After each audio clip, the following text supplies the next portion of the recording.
Welcome to transmission number 35 today about the block size discussion that's been going on. And today we've got Ryan from Knights of the Satoshi. Hi, Ryan. Hi, thanks for having me. We've got Ian from Cadence. How's it going? How's it going, Theo? Good to see you. We've got BTCDrak from BTCDrak. Hi. Hi. We've also got Marco from Genesis Mining, and he's going to get his network sorted out, and hopefully he'll join us shortly. So I do want to also go over some current news. It looks like blockchain info is down again. I just checked it. It looks like it's still down, so there's a lot of speculation going on about why they're down and everything, but I will try to keep everyone up to date if I find out anything else. Also, Kraken is not letting people withdraw Bitcoin, apparently, according to Reddit. So if anyone hears anything, or if you have a question about the show, then you can ask in Google Hangouts in the question app, or you can tweet me at Bitcoin Potato. I'm also in the Whale Club TeamSpeak. You can also ask a question if you are in TeamSpeak, so feel free to do so. So let's start off the discussion with what is the block size limit. So a lot of people are saying the block size discussion, but really it's the block size limit. And what is the block size limit? Ian from Coin, you want to tell us what that is? Well, the hard limit on the block size is 1 megabyte, but the limit is essentially determined by the miners that actually find and mine the blocks. So the default in Bitcoin Core is actually 750 kilobytes. Is that right? Yeah. Which is what typically most miners will put forth. Some of them do increase it to a megabyte. Some of them reduce it. But the protocol hard limit on a block size is 1 megabyte. Oh, okay. Now you're back. Okay, so it's the maximum amount of transactions can equal 1 megabyte is Correct. The limit. Right. Okay, and so I also wanted to ask full right.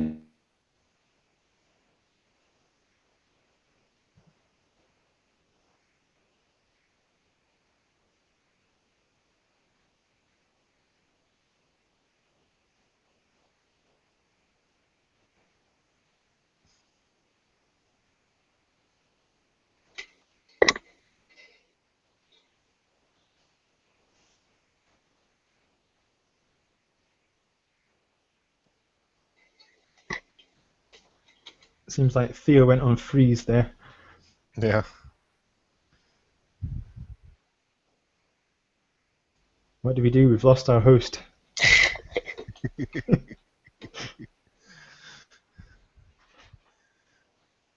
Let's give him a second and see what happens.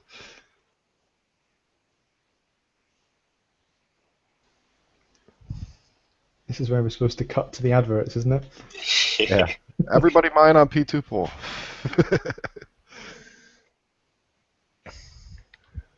So what's happening with P2Pool? I mean, I've only ever heard that it's a fantastic idea, but it's too difficult to use. Yeah, installing it's a pain in the butt. You can always mine on. There's plenty of public nodes you can mine on for zero fee. Mm-hmm. So I'm not sure it's the installation. It's the fact that every time we attract, a large group of new miners, we scale up so quickly, we squeeze out all the smaller ones. So we reduce variance, but at the same time, we reduce the number of miners we can pay in each block. And it's the scaling problem, really. We have to figure out how to break up the payments more, because it can't really handle micropayments, because every payment's made in the generation transaction. I see. Yeah. The other issue I found with P2 pool is, like you said, it pushes out the smaller miners as the pool grows, because of the way that it keeps track of the shares, and the record is only held for 3 days. So the smaller miners might mine 1 share within, say, 4 days. But if they solve a block outside of that time frame, that 3-day time frame, then that miner doesn't get a reward, essentially. So you have to have a minimum of 2 terahashes right now or more, I think.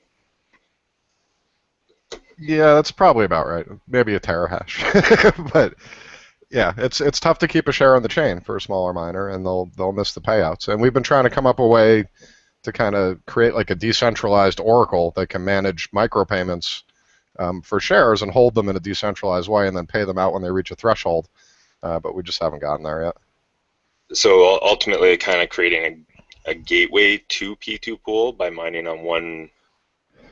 Yeah, like OG Nasty did it and created he calls it P2 pool pop, where he takes all his miners on his node, combines their hash rate into a single address, which pretty much always has a share in the chain.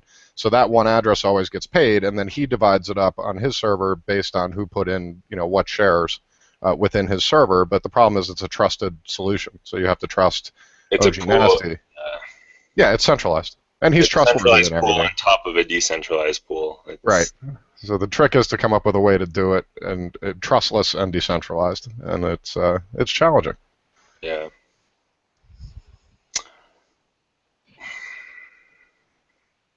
Yeah, and maybe I'll bump my head in the shower one day and it'll just happen, but it hasn't come yet. That's a good question.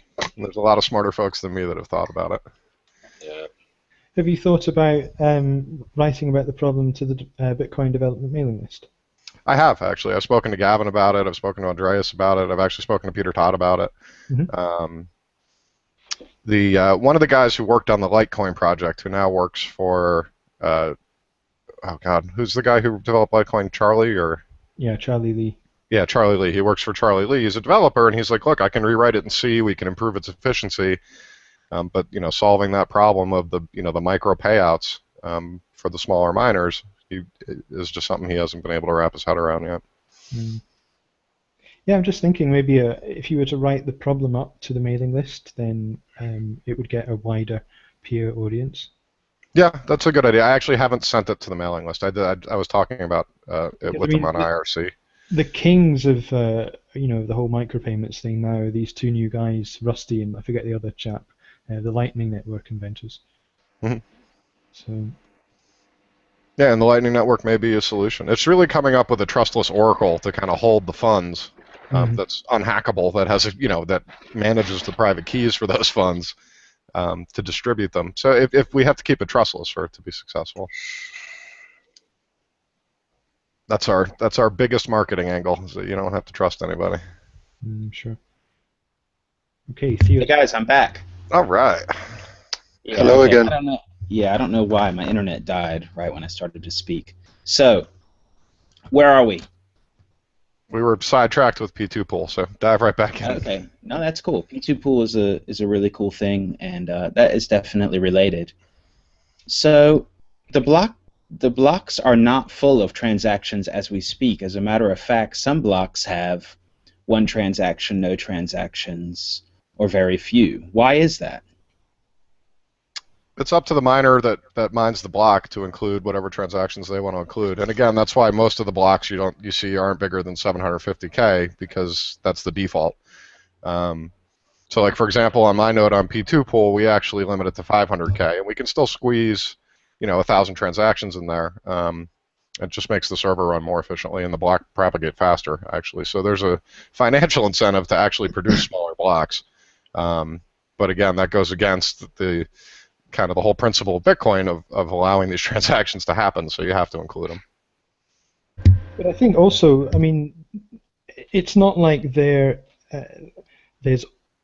enough to fit, to fill a 1 megabyte block all the time. I mean, that's another reason why blocks aren't full. When you look on blockchain.info regularly, when they're not spamming the network, then you see blocks of 200, 250, 400, 300, 70, quite regularly. You very, very rarely see the upper limit. I think one of the things that I remember seeing is in 2013 there near the end, when there was the massive adoption and price went skyrocket. That's when I remember seeing, block or transactions, even with minor fees. You had to start paying a little bit higher of a minor fee to get your transaction pushed up higher. I guess my thought is that if we don't deal with this now, then the next wave of adoption, we're going to have users that are going to have a bad experience with Bitcoin, and having to wait, an hour, 2 hours, 3 hours for a confirmation isn't always the best experience when you're getting into Bitcoin, because it's supposed to be this lightning fast, decentralized instant payment system, right? Or close to instant. So. Well, I mean, the problem I've got is that really the discussion has started from a very okay. The discussion hasn't just started. I know the block size debate has actually been going on since possibly 2011, and but this round started very politically, basically painting the view that the sky is falling, and unless we do something now, then Bitcoin is going to collapse catastrophically. And this has been a view aired by both Gavin Andreessen and Mike Hearn. But that doesn't actually, reality doesn't seem to be, doesn't seem to match that view. Well, I would disagree with that, because I think when we do reach the full blocks, you're going to have transactions that haven't been confirmed being rebroadcast, which is going to cram up the network. You're going to have an unconfirmed transaction pool that just grows exponentially as those transactions keep getting rebroadcast. And I'm not sure that what Mike kind of predicted is actually what would go down, but it would certainly slow down the network. It would certainly crash some nodes with memory overflowing. And so I do think there are some real challenges to it. But again, you're right. Today, the sky is not falling. But I do think that his projection of a year out is not, not too out of the ballpark of when we're really going to start hitting that hard limit and having memory pools start to overflow. Well, so this is really about how the debate's being presented, because I see a very polar discussion, which is basically people who are for and people who are against. And in fact, it's much more nuanced than this. And if you read the writings of the technical community, no one really disagrees that block size will eventually have to increase. But what they're disagreeing with is that there is an emergency that needs to be dealt with now. And in fact, it goes deeper than that. That they say that changing the block size limit doesn't really address the scalability issues of Bitcoin anyway. And I think we really need to talk about that to have an informed debate. Yeah. Okay. So what is the issue really at hand? I mean, so right now we have 1 megabyte blocks. What's wrong with that, and what is the actual issue? So we've got Marco and Marco have also joined us. They can join in. It seems my issues are sorted out now. Can you hear me now? Yeah, I can hear you. And we've also got the other Marco too. Okay, guys, very good. No, I would have jumped in, but Marco is good to go now. Okay, great. So right now, okay, where were we? We were talking about, what is the sky falling? Do we have to change quickly because the sky's falling, or are we okay for a while? The sky is not immediately falling. Of course, it isn't, as the others pointed out. There is still some space in the blocks. However, this transition period will take some time. Meaning, if we now have a hard fork, or if you're going to have a hard fork, it will require some time, since all the nodes and all the miners are up to speed with the new version. And up to that point, I think it's projected to be mid next year or so, or beginning of next year. So it will just require some time. And we do not only have to take into account the situation as it is now, but also what is happening in the future with the number of transactions. So, but is the issue really that the blocks are going to be full of transactions, or are there some other issues, like there's the memory pool and some other things? Because the miners don't have, if there's a bunch of transactions, they don't have to write them into the block, just because there's more people that want to transact. Yeah, I think there were a couple of issues. The memory pool is one thing. Of course, the miners, they have a degree of freedom, which transactions they would like to put into a block and which they don't want to put. However, I see it from an economic perspective. If the block size is limited, the only thing you can do if there is too many transactions want to go into one block, the only thing is you can increase the fee in order to get really into the block and not have to wait days or even weeks to get your transaction into the block, which basically means that the original idea of Bitcoin, or one of its biggest selling points, namely that you can do cheap transaction in a very short time frame, is not valid anymore. And I think this has a negative impact on Bitcoin as a whole. I would dispute that. I think that is overstating the case. Satoshi very much said that mining would be initially subsidized by block reward and transition over to a fee-based economy. And we really have to think about this as we go forward. I mean, every 4 years, the block reward is going to halve. We commonly hear, oh, it'll take 100 more years to mine all the Bitcoins. Well, actually, most of the Bitcoins we mined in the next, 16 years. That's it. And how is the mining economy, which secures the network, going to get paid? And so the real issue for me looking forward is really that. And how is that going to work? Either the price of Bitcoin has to go to the moon, doubling every 4 years at the very least, or we're going to have to start seeing, people paying fees. Well, there's two ways to look at that too. You can either, increase the fee that each individual transaction is paying, or you could just double the amount of transactions and keep the fee the same, and you're still bringing in the same amount of mining revenue and fees. I mean, I think the original theory was that eventually, given mass adoption, that the network would have enough transactions that a small fee would support the miners, which means more transactions per block, raising that subsidy. But we're clearly not there yet. And I don't know when we'll be there. I'd love to say it'll be tomorrow, but I don't think it will be. But until that reward, pretty much all the major miners are ready for the halving now, and they're planning their equipment purchases based on it. But I think Drak's point is valid, that when the next halving comes, is 7.75 going to be enough to sustain it? And the answer is we'll have to see what the price and transaction volume is in 8 years. But it's exactly, yeah. But it's I mean, the worst thing that can happen is that the overall hash rate, or the amount that is going into mining, is decreasing over time. Yeah? So we are stabilizing on a lower level, which doesn't mean that Bitcoin is suddenly something else or doesn't work anymore. It's just that the equilibrium point is on a different level. That's all what is happening. Although I'm certainly not an expert in the theory, but to me it would seem worrying if, bearing in mind now, the mining economy is purely based on specialized hardware. And as it's been going, so far we've had, next generation hardware. What if the price, doesn't sustain, and a lot of that hash power has to drop off the network? You now have a situation where there's a lot of mining power, very strong mining power dormant on the network, and to me that doesn't seem, overly secure. Well, that's kind of game theory, though, because if what you say happens and a lot of people drop off, then other people that have dropped off earlier are going to come back on because they see the difficulty going down. Mm-hmm. I've been enjoying the kind of flat line and difficulty we've had for the last few months, but I don't think that'll stay. BitFury just announced their new chip, which is crazy fast and crazy efficient. So I think we're gonna see some new farms rolling out with that. What is it, the 14 nanometer ASICs?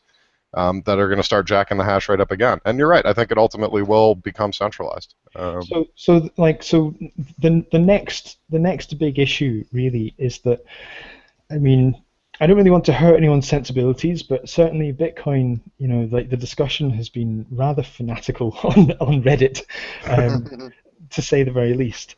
And I mean, people are very emotionally invested in sort of identifying with Bitcoin being, this thing which can take over the world. And very much people have thought, oh, we can squash Visa, we can squash PayPal, we can all of this kind of stuff. Problem is, Bitcoin fundamentally cannot scale to those levels. Like the on-chain transactions fundamentally cannot scale. I was watching a presentation on the Lightning network just before, like today, and there were some sums done for, if everyone in the world was using, just making one transaction a day or something, and you were talking about, gigabyte blocks, like multi gigabytes per block. I mean, it was insane.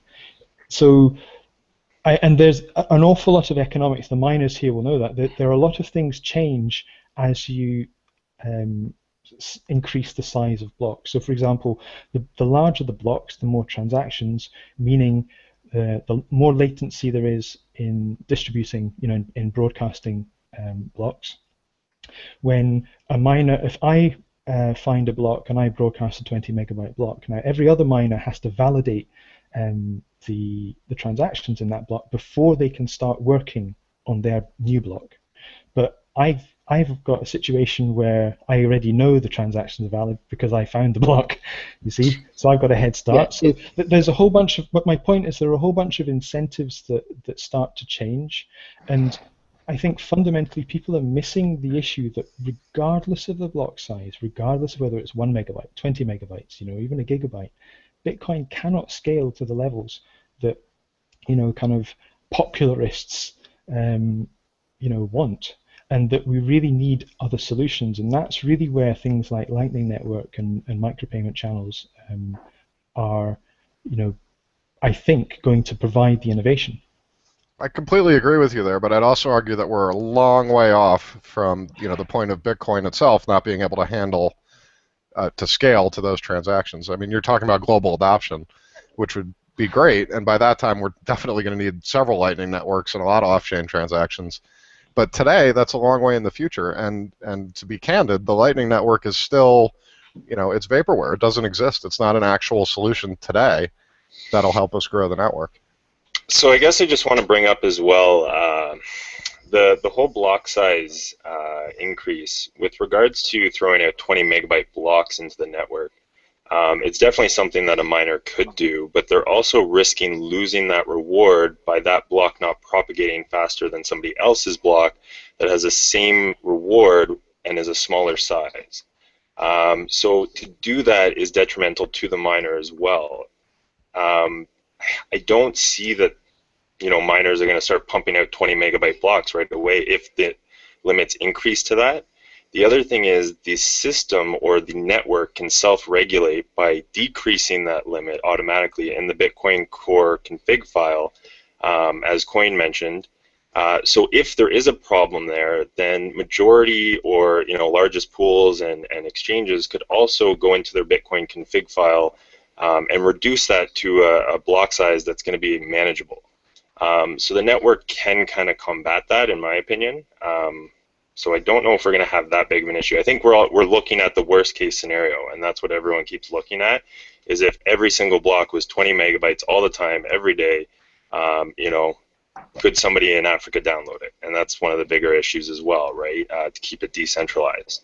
But the other thing that we're not looking at is that, 4 years ago, we didn't have all these new technologies such as MadeSafe and some of these other things that are coming out to help decentralize the internet and possibly decrease the cost of bandwidth as well for other countries. So, well, yeah, the cost of storage is also going down, over time. So that's going to be less of an issue. But definitely, I see what you mean. Well, why was the block size limit lowered in the first place? I mean, it started out at 33.5, or at least that was the limit of the network at the time. So why was it lowered to 1 megabyte? Did the core developers agree back then? I guess I'll jump in on this one. Okay. There was back, this was back, I think it was in 2011, I believe was when it happened. But there was a DDoS attack on the Bitcoin network when there wasn't a lot of hash power on it, and they were flooding the network with huge blocks to slow things down. In a time when it was, relatively easy to do that. So Satoshi himself actually imposed the 1 megabyte block limit with the intention that as transaction volume increased over time, that it would be removed. And a lot of people argue that was a long time ago and a lot's changed, and I would agree with that. But his, when it was put in place, the intention is that when the network grew to the point where it needed it, it would be removed. Okay, so is that basically what the people on Reddit are doing right now at the so-called stress test? Are they basically spamming the network to do a so-called stress test as a kind of, kind of like a DDoS against the network? I don't know how effective it is. Has anyone had slow transactions? I haven't really noticed them incredibly slow. I think they got up to like a 6 or 8 block backup, but I don't think it was anything major. And it's not a valid test. Until it's a sustained transaction volume, it doesn't mean anything. Right, exactly. I mean, I think they were also flooding the network with transactions that didn't have, first priority fee attached. So for those transactions to take, to not get into the next block is not unsurprising. I think they had 0.1 milli BTC attached to it, if I'm not mistaken. And I think one of the results was that the transactions that have these kind of fee attached are kind of delayed by a couple of blocks, or can be delayed. Which is the expected behavior. I mean, Yeah, absolutely. But it's for someone who wants to do a transaction. He won't be happy about it. Yeah, think about someone on local bitcoins or using Mycelium. He won't be happy if the transaction takes longer. Agreed. He should pay a higher fee. But these people are not experts, and they cannot see it. I mean, you cannot, with a normal application, you cannot easily see, oh, there's a lot of transaction going on. They just see, okay, the application suggests 0.1 MBTC as fee. They press a button and it's done. And then they wonder, oh, next block, and I'm still not in it. I agree, but you see that the issue here is that, I mean, whether the block's 1 megabyte or 20 megabytes, if someone wants to come along and perform this attack maliciously, then they can do so at any block size, you see, and cause the same issue. So, I mean, increasing the block size doesn't solve that particular issue. Yeah, it makes it more expensive. It makes, if you have 20 megabyte blocks, it would be 20 times more expensive for them. I agree, but it doesn't fundamentally solve the issue. Just like they say, the scalability of issues of Bitcoin don't actually get better with, and I think this is something we really also need to talk about. So as you increase the size of the blocks, then the incentives, the economic and socio incentives change in Bitcoin, and I think, like the masses often, we have this protected by mass or verified by mass, and we think that maths is the only thing that makes Bitcoin what it is. But actually, it's a whole bunch. It's the techno stuff, but it's also the incentives. The socio economic incentives that make the system work. And one of the big takeaways I've had, getting into this debate, I mean,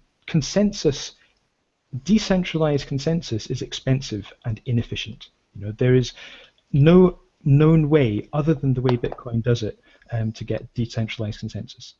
And if you want an efficient system, then you go for the centralized model. You do what Visa and PayPal are doing. You do what So if we change the the network such that it tends towards centralization, what exactly is the point?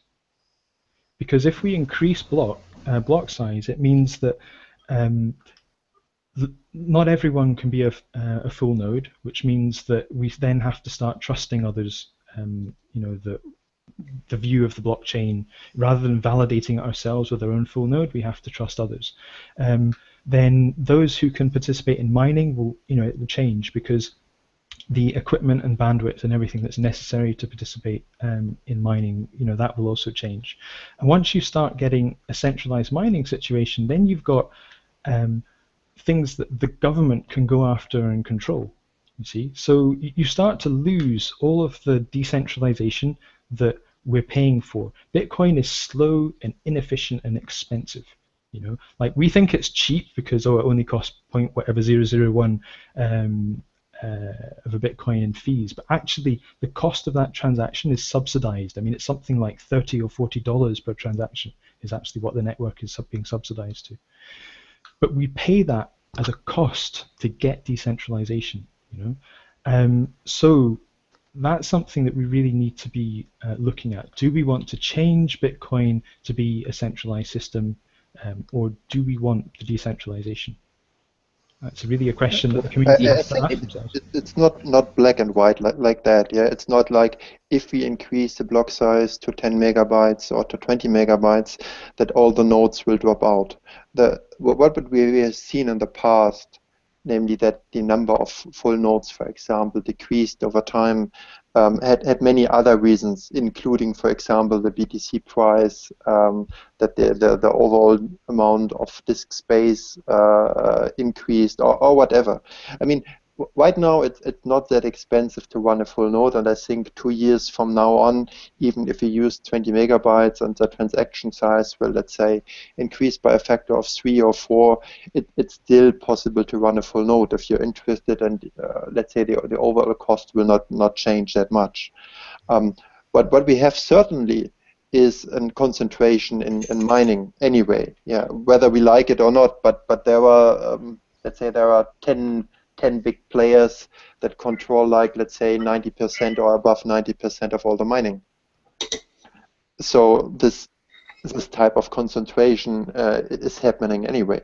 But the nice thing is, even if, let's say, the government of one state goes after one of the miners or one of the bigger miners, there are still the other miners around. So to a certain extent, it's also still decentralized. It's much better than these systems we had in the past, where we had one central authority. I think what was called gold money, or this service, e-gold, yeah, in the US, which was taken down by the government, and then e-gold was over. And despite the centralization we have right now, even if, let's say, all the big miners in the US cannot operate anymore, Bitcoin would still be running fine. Ryan, did you have something to say? No, sorry, it was okay. Something else. Okay, sorry, I thought so. Okay, we do have a few comments and questions from some viewers, and the first one from Akram.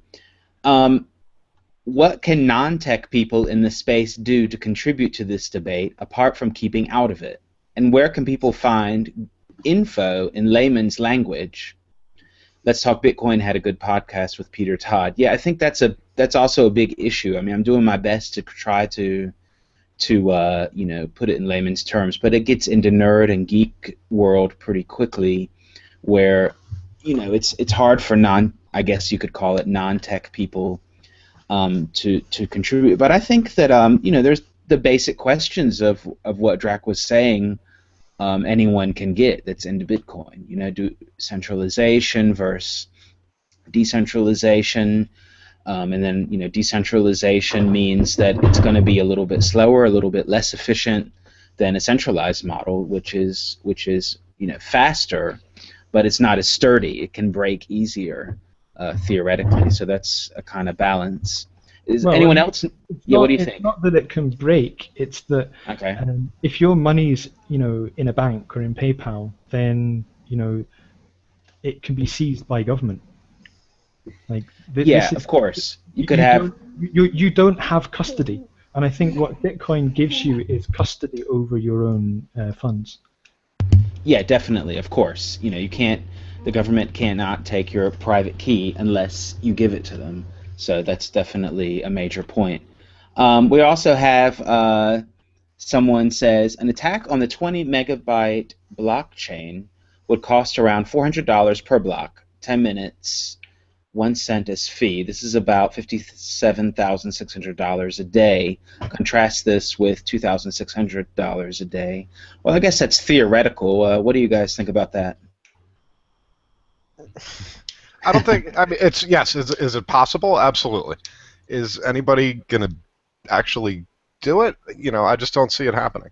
You know, and frankly, if a single entity started broadcasting that many transactions, we would adapt, I think, in some way. That's just my 2 cents, though. I'm sure there's other opinions in here on it. You know, that's a very interesting thing you say there, because I think this idea of adaptation, you know, there was I remember in 2013, then, you know, the big concern was Satoshi Dice. Satoshi Dice was spamming the network. And by spam, we mean in the sense that really a Bitcoin transaction, well, at least certainly back then, was very much the idea was that Alice is sending monetary value to Bob. But Satoshi Dice had this system where you could send money to an address. If you won, then it would send you back double or whatever the percentage was. If you lost, it would send you back, like a very, very small amount of Bitcoin, like a fraction of a Bitcoin, to let you know that you'd lost. And this was creating, that messaging was, I think, accounting for 30 or 40% of the network at the time. And this was a real concern, and I know that, I don't know specifically what they were, but I know that various technical measures were taken against Satoshi Dice. But also, the ecosystem adapted, and eventually Satoshi Dice went away. They were replaced by, I think, Just Dice with an off-chain solution. And Satoshi Dice has pretty much vanished into, non-existence now. And this, at the moment we have a potential scenario where, as Bitcoin grows, then eventually, we're going to have a problem. I'm being cautious here because according to the data that I've seen, that's not in the imminent future. But theoretically that will happen. Blocks will fill up. But you see, we already see that scalability is being addressed with things like, people coming up with the ideas of micropayment channels and Lightning Network. And I know this stuff will take time to roll out, but it's a really interesting example of how the Bitcoin ecosystem adapts and grows with the technology. And this kind of urgency which is being painted by Gavin and Mike, that we have to address the block size right now, we need to do it right now, is it's not only wrong, but I think it has potentially negative consequences, because scarcity, necessity, is the mother of all invention, isn't it? Yeah. Okay, well, Scarcity is certainly built into Bitcoin, that's for sure. And I'm not sure, frankly, that it was intended to be with transaction volume. But yeah. Well, let's go back then, and what is a hard fork? What does that mean? And what actually happens? And what is the potential? What are some potential hiccups that could happen with a hard fork, regardless if it's for 2, 8, 20, or 50 megabytes? Anyone? I can answer if you want. Please, okay. yeah. Okay, so the Bitcoin network consists of fully validating nodes and miners, and everyone is following the same rules. So miners create blocks, but the fully validating nodes will validate the blocks. So the full nodes keep the miners honest. You see, and everyone needs to follow the same rules. So the rules will be, a block can't be bigger than this, or a transaction must look like a certain thing. You can't double spend, an already spent output, all this kind of stuff. These are called consensus rules. And before a full node, when they receive a block from a miner, before they add it to their version of the blockchain, they have to check that all the consensus rules match. And if they match, it'll add it to the blockchain. And every other node is doing the same thing. So if everyone is behaving the same way, then everyone is going to build the same version of the blockchain. Now, if you have a situation where some nodes say the maximum size of a block can be 1 megabyte, and others are saying the maximum size can be 20 megabytes, when a miner produces a block bigger than 1 megabyte, then the nodes whose consensus rule is 1 megabyte only are going to reject that block. But the other nodes are going to accept that block, and because of that, now the blockchain is going to fork. It's going to build a different version according to the consensus rule. And so a hard fork is really where you're trying to encourage every participant in the network to upgrade to the new rules. So for a hard fork to work, it really does need to be 100% consensus. Like, all the miners need to agree and all the full nodes need to agree. And if they don't, then the network will fork, and there will be 2 versions of the Bitcoin blockchain.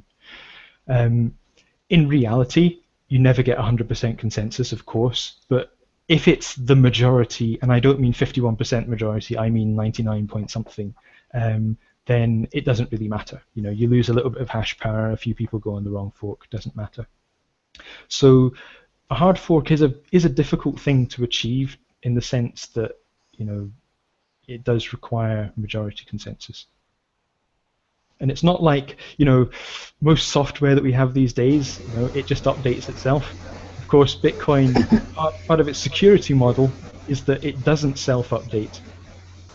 And so that requires that everybody, you know, consciously upgrades to the next version. It's a feature, not a bug. Yeah, that's right. And therefore it will take quite a long time to get to a new version. And I think this is because you just mentioned that Mike and Gavin are pressing hard for an increase of the block size. But I think this is something which needs to be taken into account. Namely, it takes quite a while to get consensus for a new version. So the projection at the moment is in March 2016.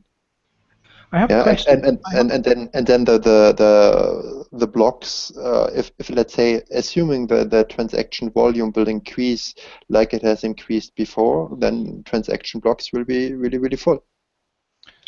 I have a question for you guys. Go for it. At the moment, as far as the technical community goes, only 2 people believe the sky is falling, and that is Mike and Gavin. The rest of the core developers don't believe that the sky is falling and don't believe that we need 20 megabyte blocks now. So how do you reconcile, because the fact that there is this sort of majority in the technical community? I would say 90% of the businesses and 90% of the community believe we should do something about it. And to be honest, I think if we want to keep Bitcoin the way it is and don't want to have an increasing fee amount and problems, why shouldn't we increase the block size? We don't have to put it to 1 gigabyte. No one is talking about 1 gigabyte. Let's say 8 megabytes or 10 megabytes. Yeah, that why shouldn't we go for a somewhat higher block size in order to keep the system working as it is? Why risking something and risking full blocks in a couple of months? My question is, how do you reconcile the fact that the majority of the technical community do not agree that this is a problem that needs to be addressed? And these are people which we have to date been trusting, you know, with the decisions of how Bitcoin has gone forward. I would disagree with the sentiment of that. I think that the majority of the core developers do agree that a block increase is imminent, and the real question is when and how, rather than we don't agree with it at all. That's what I said earlier. I said that the discussion is being misrepresented on Reddit. Everybody believes that the block size will have to increase eventually. Everyone. There isn't a single person who doesn't. I think that's the thing. It's not if, it's how and when is the major tumbling block, and that's what it's saying. The sky is following means we got to do something fast. Yeah. And not everyone is agreeing that we should. We must change now, and we must have 20 megabyte blocks. You know, that's basically it. And you know, the technical community does not agree with that sentiment, right? And I'd like to challenge this idea that, you know, and really get into the idea that somehow there is this majority consensus, because what does that really mean? So,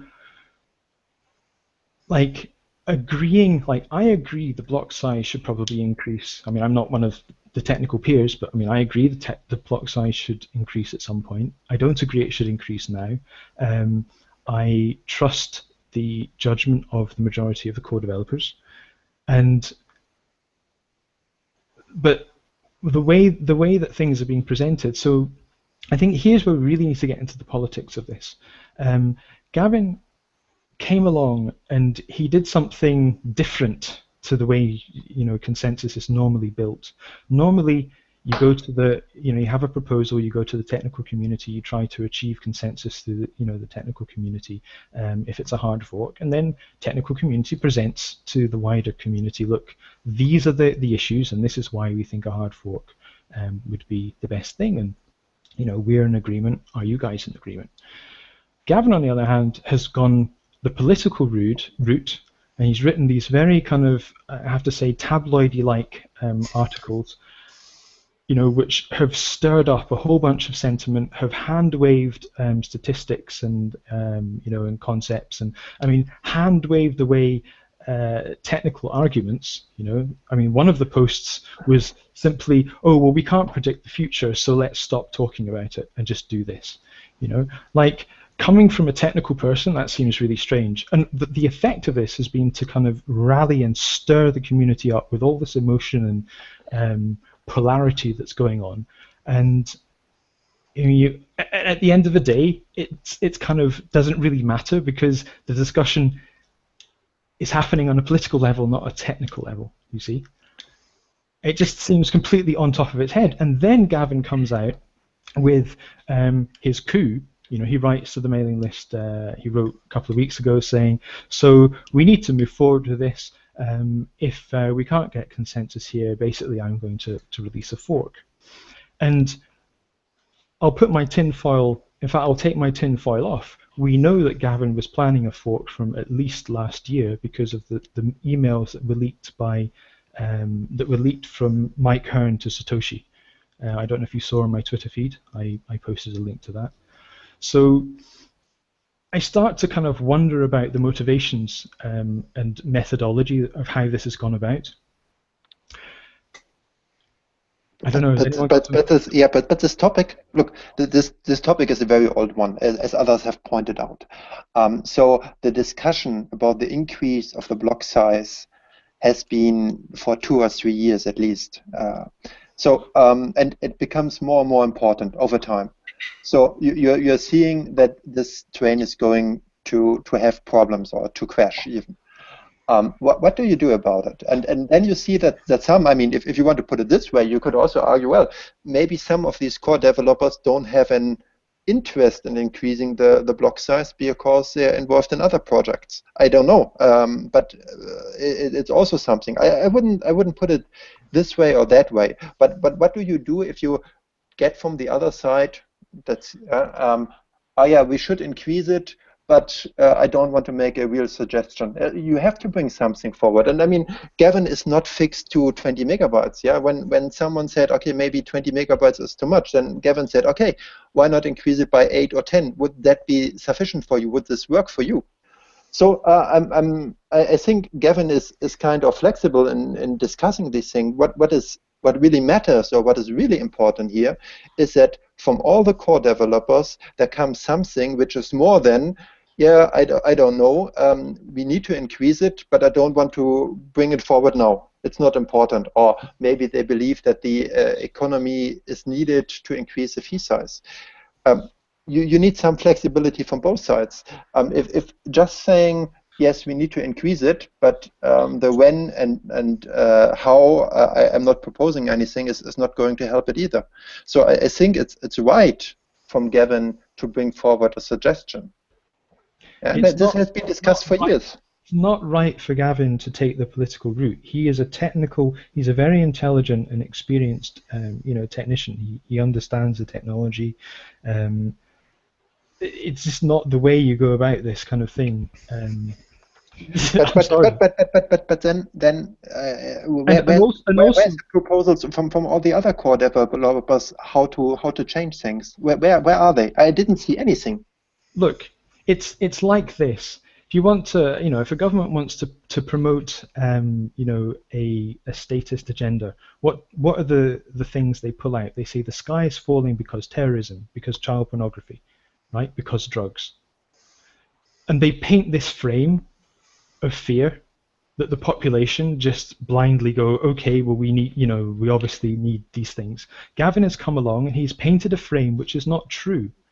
There are literally thousands, tens of thousands of words written by the likes of Gregory Maxwell and Adam Back and Luke Jr. and Peter Todd, and the list goes on, refuting the facts as presented by Mike and Gavin. And yet everyone comes along and says, but the sky is falling, we need to do this now. And really, the argument has been misrepresented from the very beginning. And that's the problem here. It's become very ugly. I think Marco's real question, and I think it's a good one, is for you, Drak, is then what is the solution? And I think it's a valid question because what you do here is a lot of people saying that increasing now is not the solution, whether it's 10 megabytes, 20 megabytes, it's algorithmically varied, whatever. But then the question is, okay, when do you increase it? At what point do you increase the block size, and what's the path for doing that? Because we all agree that it is inevitable that it will happen. To be honest with you, if you want my own opinion, I think with urgency, we need to be addressing transaction malleability. We need to be addressing the need for a relative check clock time verify, and the things which will enable. We need a couple more SIG hash rules. Getting those things into the core, to me, is a priority because those are the things which will enable layer 2 scalable technologies to be built on Bitcoin. Okay, but just to play devil's advocate, let's say that doesn't happen fast enough, and I agree with you; those things should happen, and I would like to see them happen. So, what is the plan for scaling the blockchain when it needs to be scaled? I mean, I think that was the core of Marco's question, and if I'm wrong, Marco, I'm sorry for misphrasing. No, absolutely. I agree, but here's the thing, right? If the sky was falling, I mean, the sky did fall. We had the fork in 2013, didn't we? And within a couple of days, they'd managed to convince everyone to downgrade to .7, and within a month, they had a hard fork, wasn't it? Or 3 months, they had a hard fork. So we have shown in the past that we can rally and have a major change made to the network. Well, that was also at the sacrifice of a great deal of credibility to new users coming in. I know. Look, I understand, but then having an unplanned hard fork was, that was the issue of credibility. That wasn't. You can't say the fix was the cause of a loss of credibility. Having an unplanned hard fork was the loss of credibility. But what is your plan now? To rush into the 1 megabyte limit and then see what happens and then rush into the next version? But you're presenting the case as painted by Gavin and Mike, to which there is a lot of evidence to say that their statistics are wrong. So let's say it's 5 years from now. So what's the plan? I think is Wait a minute. Wasn't there something that did say that there was some kind of mathematical issues with some of the proposal, and it should actually be 8 megabytes or something like that? Even so I think that's the maths was wrong.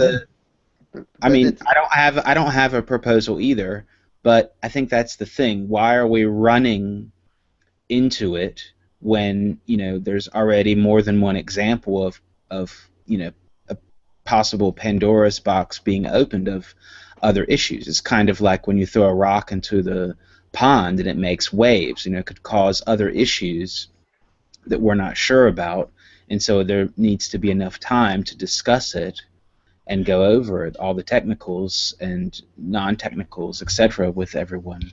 I mean, have you seen? I mean, here's the other thing: that the sort of the yes camp who seem to believe that there is a campaign against raising the block size ever neglect the fact that there are discussions, and people like even Gregory Maxwell have been participating in it. Someone who's has historically been quite against raising the block just willy-nilly. There was a proposal by this guy, his name Many, I think. I don't know of him, so if I pronounce his name incorrectly, forgive me. And he was talking about a way of dynamically scaling the block size, but at a cost. And he was proposing that it would cost more. Miners would lose some of their subsidy to create larger blocks, and this would be as a way of preventing the system from just being gamed. And Gregory Maxwell came along and said, well, you could actually make, rather than using the block subsidy as the finite resource, you could have a difficulty increase. So if a miner wants to create a slightly larger block, then they need to have a slightly higher difficulty target, lower difficulty target.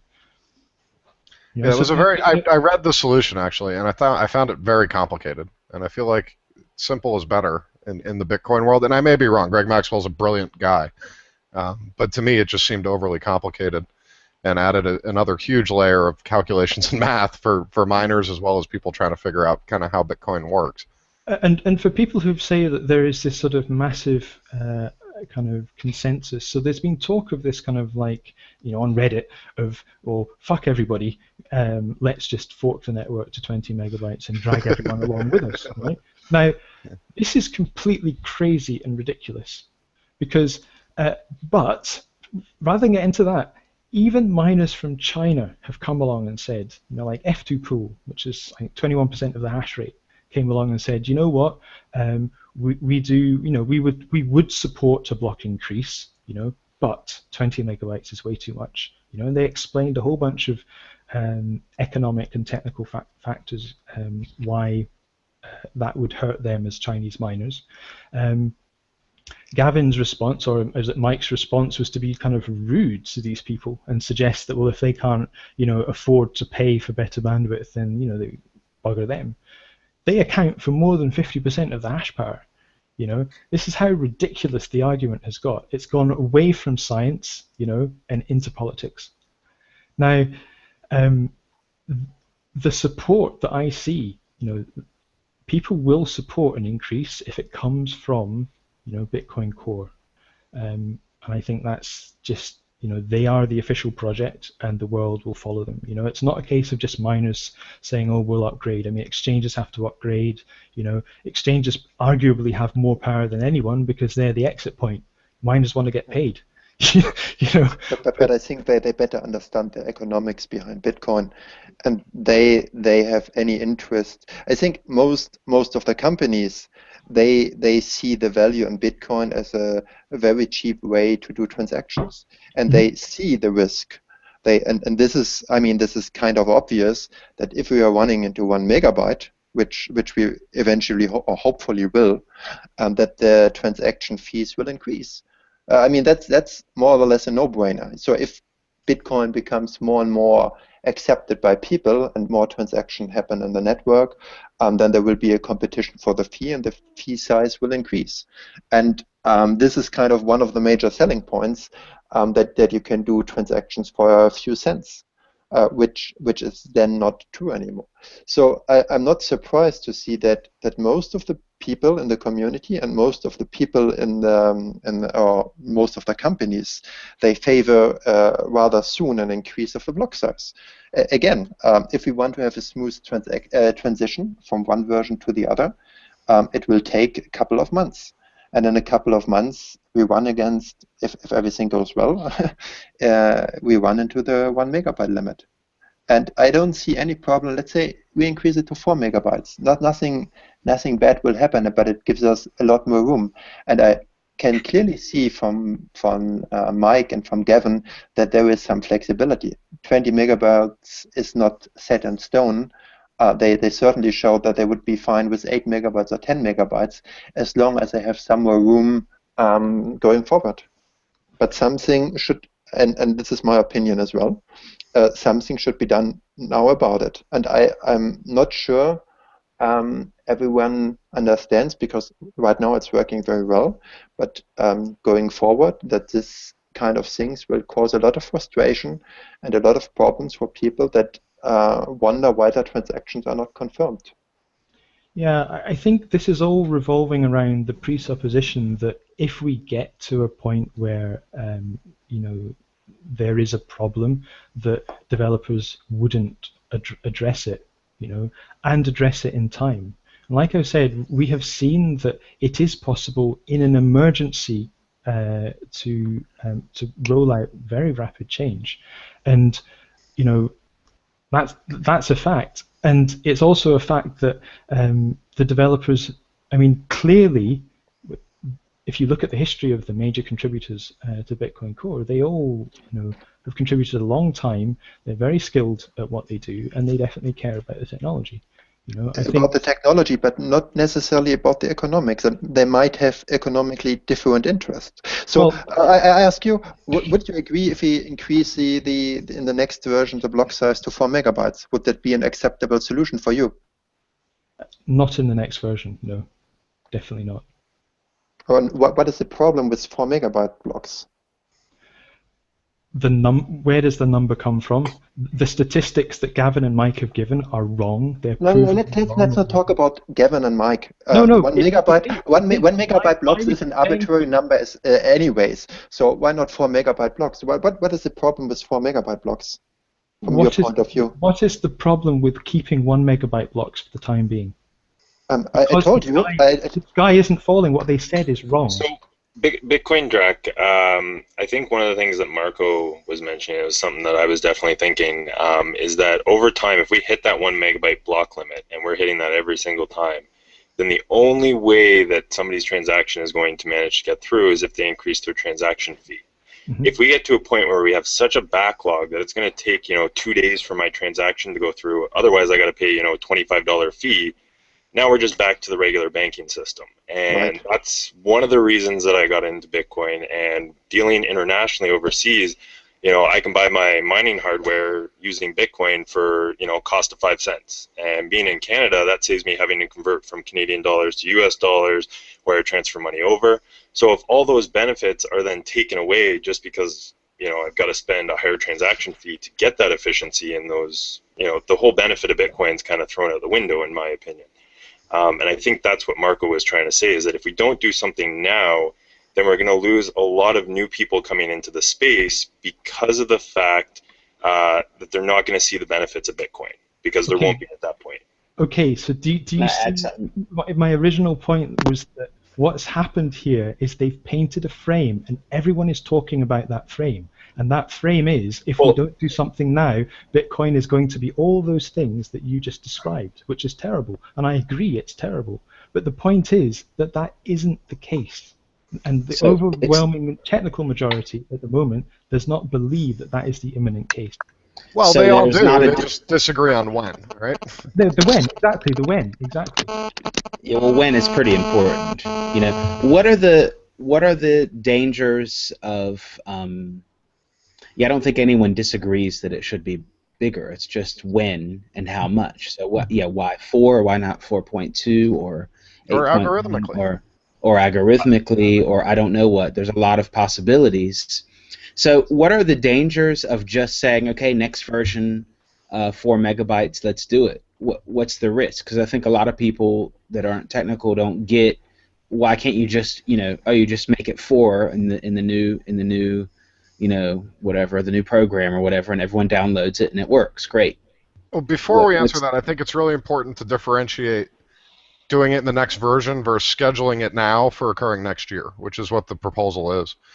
Because you can't push a hard fork in the next version, because you'll immediately have a fork that won't correct itself. It'll be that emergency situation. You need to schedule it in the future so that you can get the supermajority before the fork happens. Exactly. Sorry, I was not clear about that point. That's exactly what I mean. Yeah, to put it now and then have a block number from which on the bigger blocks are valid. Mm-hmm. Right. And what's wrong if that change, rather than being made this year, is made next year, scheduled for 2017 or 2018? Because we could run into this, or we will most likely run into this block limit. We get back into the fact that some people are talking about the frame which Gavin and Mike have painted, and I'm saying that frame is not true. It's like the whole thing of terrorism, child pornography, and sorry. Why is it not true that given the number of transactions increases like it has for the last year, why do you think we are not running into the block limit of 1 MB? And second, why do you think it will not cause any problems, namely delays in the transaction and an increase of the fees? And you should explain to the wider community then, because I have not heard the argument that this is not true, because everyone agrees this is true. There will be transaction delays and there will be an increase of the fee. Right, let's have a look. The blocks aren't full right now, anyway. That's the point. They're not full. They're not full. And they won't be full if you increase them to 4 either. We are talking about the future. We are talking about March 2016. Yeah, it's not going to be that in March 2016 either. Look, but it's going to be eventually. So if you can look at my screen, you'll see this is a graph. This is a graph of the average block size. No. 2012 to today. Whoop, that's not look at the thing posted by Rusty. Okay, he's done the maths, okay, and he's showing the rate of growth here. I encourage you to all go and read that, because I think we're not going to resolve, you know, this part of the discussion. We probably should move on to another topic, especially the politics. I'd really like to talk about this idea that some developers are not economically or whatever financially aligned with the block increase, because, you know, so specifically let's talk about Blockstream. Okay, so that's cool. I'll try to link to that, Drak, and also we'll link to Coin what you're posting. You know, the picture you're posting. That also leads in. We also have a question, not exactly with Blockstream, but very similar. Micro Manto asks, could some developers have interest? I think he means core developers. Have interest in developing a second layers over the Bitcoin blockchain to allow more transactions and get paid for developing and using it by the users? Well, I guess that's possible, but I guess that leads into, you know, the different possible vested interests. So we have Blockstream, and they're creating side chains, correct? Right. So, And well, so Blockstream is a company co-founded by Gregory Maxwell, and as you know, they raised sort of a massive $21 million in funding. And they've come out with this sidechains thing, which, you know, until a few months ago, everyone was kind of lauding as being the next best thing since sliced bread for Bitcoin. Now Blockstream is the enemy. So Gregory Maxwell created Blockstream because he wanted a way to fund technological advances for Bitcoin, and also to help fund Bitcoin development. And currently they employ, I think, 5 or 6 people who regularly contribute to Bitcoin, and they've just started sponsoring 2 guys from Lightning Networks as well. So the argument is that Gregory Maxwell and the Blockstream developers are against any sort of block size increase because it threatens Blockstream's business model.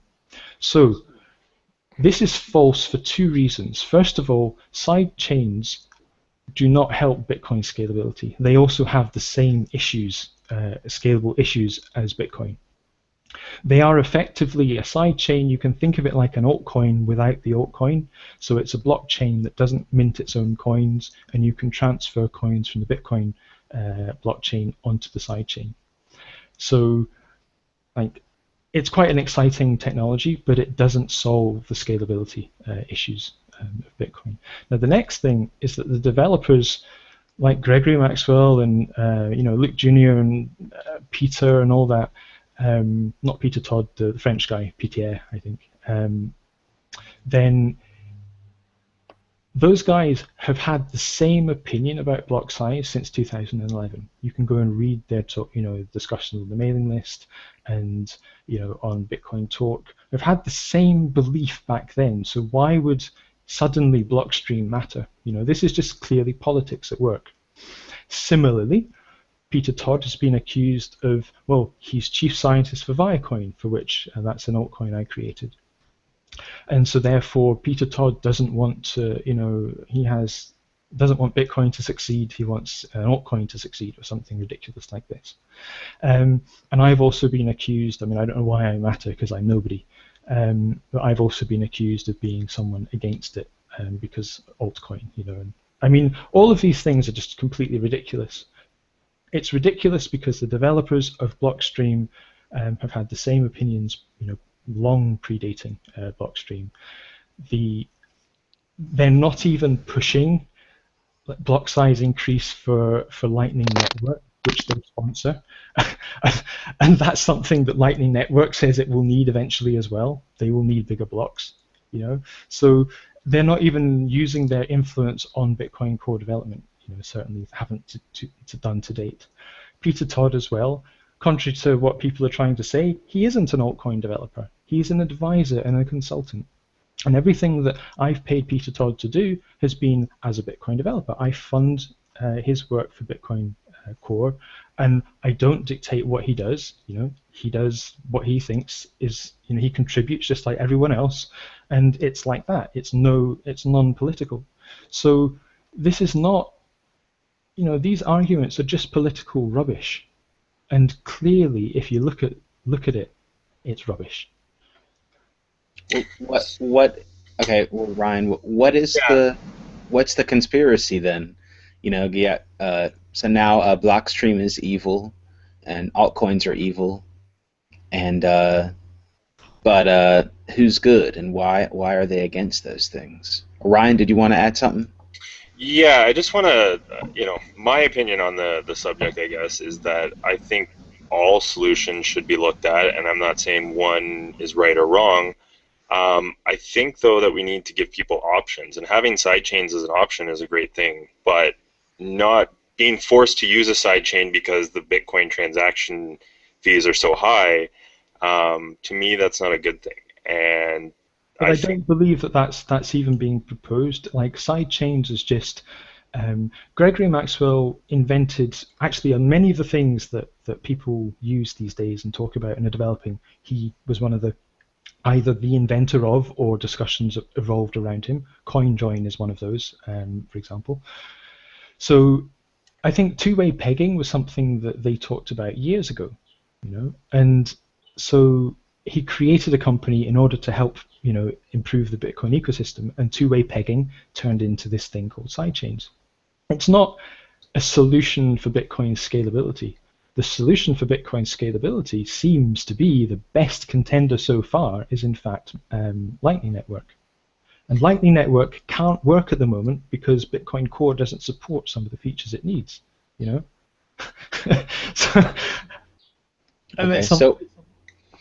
So that's one solution, you think, to scalability. Marco, what do you think the solution is to Bitcoin scalability? So, first of all, I also think that sidechains is an important fact, or is an important thing, which certainly needs some more time to grow. I don't have any problems, and I don't see it as a big advantage to increase the block size rather soon.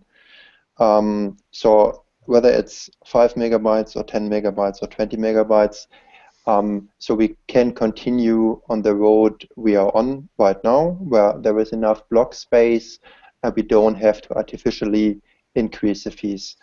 From my point of view, it doesn't make sense to just wait what is going to happen and see the train running into the 1 megabyte limit with all the negative side effects that this can cause.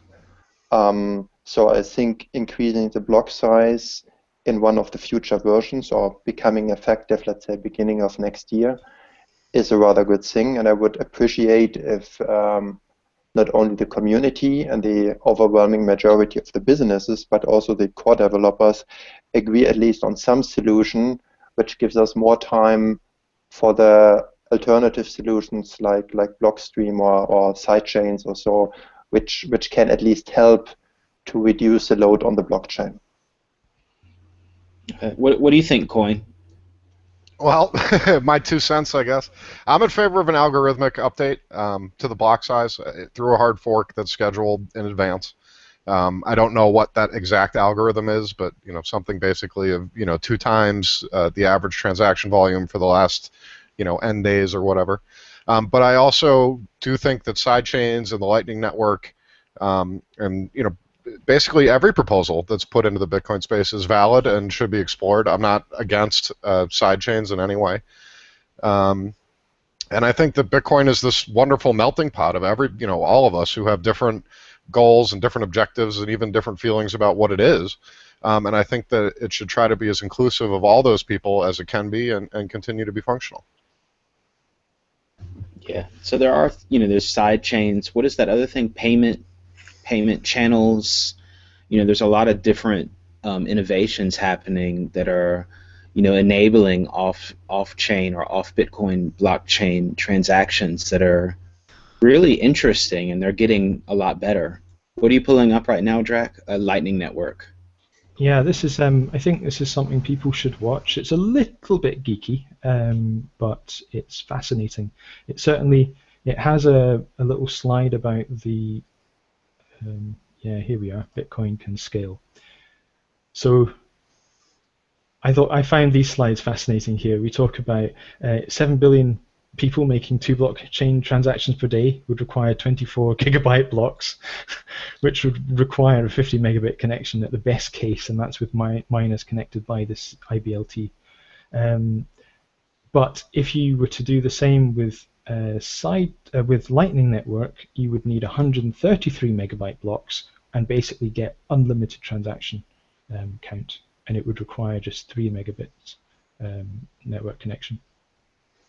So you see, this is the issue about scalability. Something I think, okay, let's increase it to 20. What happens when 20 fills? Well, we'll just increase it to 40. And what happens when 40 fills? Oh, we'll just increase it to 100. And every time we do that, we're going to lose the more decentralization, and it's going to become more and more specialized. And that's really, rather than kick the can down the road, it's much better that we focus on things like this. I'm also for an algorithmic, by the way, kind of increase. I would prefer an algorithmic increase which has a cost, so that can't be gamed. What that cost would be, whether it actually cost Bitcoin subsidy or whether it would cost Bitcoin, a difficulty target, I don't know. But something like that seems quite attractive, even though it's a little complex.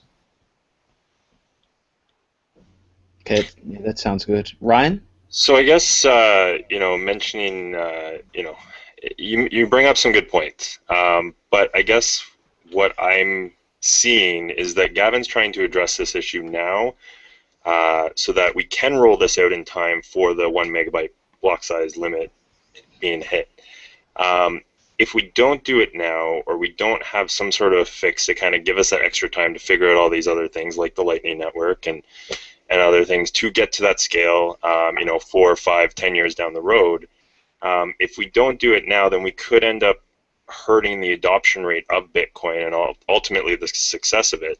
Because if in a year from now we hit that 1 megabyte block, and just like the last time we went through the halving, there's a massive adoption rate. Price went up, everything went crazy, and transactions weren't being confirmed because the network was bloated with a lot of transactions going through. So my biggest concern with not addressing this now is that we may hurt the adoption rate in a year from now when people have a bad experience with Bitcoin and they might not come back. Mm-hmm.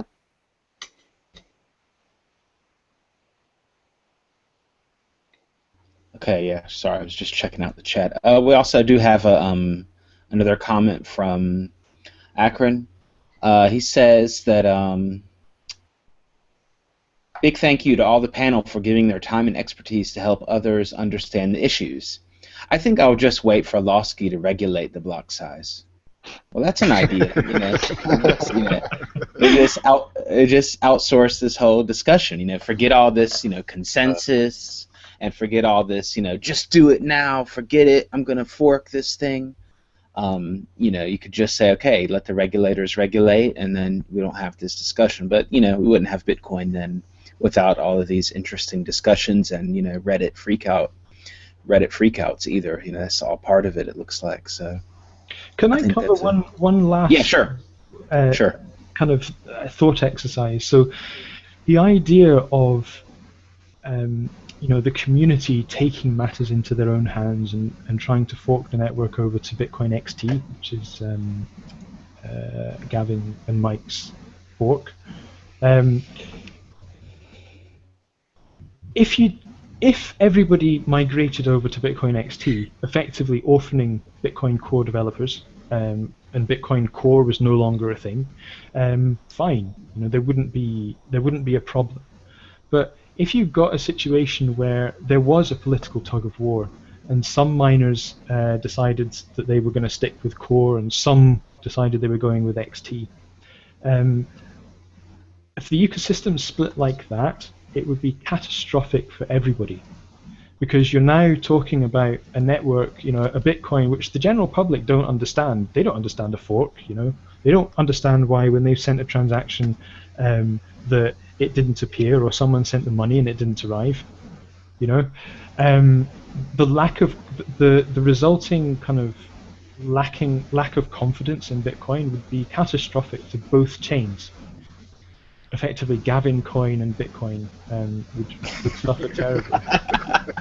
So it's a new altcoin or what? Yeah. Well, it would in fact become an altcoin. So I think watch that come out tomorrow. It's really important that we do actually have consensus, and I genuinely believe, no matter what the likes of Coinbase and all of these big businesses are saying, I believe that at the end of the day, the bottom line matters, and they will go with majority consensus. And I think it would be very difficult to change the official version, the official consensus rules away from Bitcoin Core. So I think this is a struggle which is probably going to go on for a bit more. I think the best way for people to contribute to this, is to drop the hysteria, drop the name calling, and to kind of encourage technical solutions, and not the way the Gavin's doing it. Gavin's saying he's flexible, but he's saying I'm flexible if you write your own patch. And that's, to me, I have a history in a different identity in many other open source projects, and it's always been the case. If you come along with an idea and you say, look, here's my idea, I want to do it this way, and people have a discussion, and then they say, oh, well, actually it'd be better if we did it a different way. It's still up to you now to adapt your patch in a way which gets consensus. It's not that, oh well, I think my way is better. If you want to do it a different way, someone else write the code. I think that shows to me personally a slight amount of disingenuous. He's not being disingenuous. Because if he really does think that a dynamic, he would accept a dynamic block algorithm, or he would accept, some other way of doing it, then Gavin, if he feels so passionately about this, he should adapt his patch, Okay, well that's about until there's a patch in Bitcoin Core that developers can talk about, an actual pull request. I don't think anything is going to happen. Okay, so that's about the style of, how he's going about the whole proposal. Yeah. Coin, do you have any final thoughts? Just in listening to Drak talk, I do agree. I think the way Gavin's gone about this has been almost asinine, and it's not the proper way to get it done. And I think to him, it may be some kind of weird social experiment to see if he can push it through this way. But I still think the core of the matter is that I believe it needs to be done, and I think we're all here because we have a love for Bitcoin, but I believe it needs to be done because I do think that what Mike, said, the sky is falling in his post, I think those are realistic things that will eventually happen if we don't change this. And I think allowing another emergency hard fork fix to occur is a huge mistake. I think it destroys Bitcoin's credibility, and I don't want to see that happen, which is why I'm in favor of doing it sooner rather than later as far as the urgency level goes. Marco, any final thoughts? Yeah, I completely agree with Coin and with Ryan. There is certainly a problem if we run into this 1 megabyte limit. It will cost Bitcoin some credibility because people are or will be frustrated, let's say in a year from now, because their transactions will not be processed and they have to pay higher fees. That's something which will hurt Bitcoin's adoption rate. And I think there is nothing wrong, and I agree, I think Coin mentioned that before, let's rather take a simple solution like increasing it to some certain set, like 4 megabytes or 8 megabytes, I don't care too much about it, and use this time to develop other solutions which take load off from the blockchain. So I fully agree that Lightning Network or something like that certainly will help, but it will take time, and I think we shouldn't risk Bitcoin's selling points and Bitcoin's adoption rate just by not increasing, at least to a mild level, increasing the block size. I think there is no major reason, at least I don't see any major reason to increase it now or soon to 4 megabytes, for example. Okay, thanks. Ryan, any final words? Yeah, I just want to say thanks, guys. I learned a lot off this. BTCDrak, I do agree with a lot of your points. You brought up a lot of good ones. I think the general consensus in here is that block size increase is needed. How we go about doing that might be a tough thing to come up with. And with the way Gavin's been going about it, I haven't looked at it like that. To put it in perspective, thank you for putting it in perspective for me, Bitcoin Drake. Coin and Marco there. You guys have very similar, interests as me, and you make a lot of good points as well. And again, it really comes down to what Marco and everyone else is saying. I really believe that I don't think the sky's falling. I really don't. I think that we need to deal with this issue, now, so that in a year from now we're not running into a hard fork that has to be implemented, overnight or as quickly as possible. It's kind of like Coin had said. So I think it's something we need to look at now, not something that we need to wait for and fix it when it breaks. So. Okay, I want to thank everyone for watching today, and I want to thank our guests. If you want to check out what they're into, you can check out Ryan at Knights of the Satoshi, Marco, Genesis Mining, Coin at Coin Cadence, and BTCDrak at Twitter/BTCDrak, and me at transmission.rocks, also worldcryptonetwork.com. Also make sure to check out the other shows, like, subscribe, and share this video. Thank you very much. That was Transmission 35.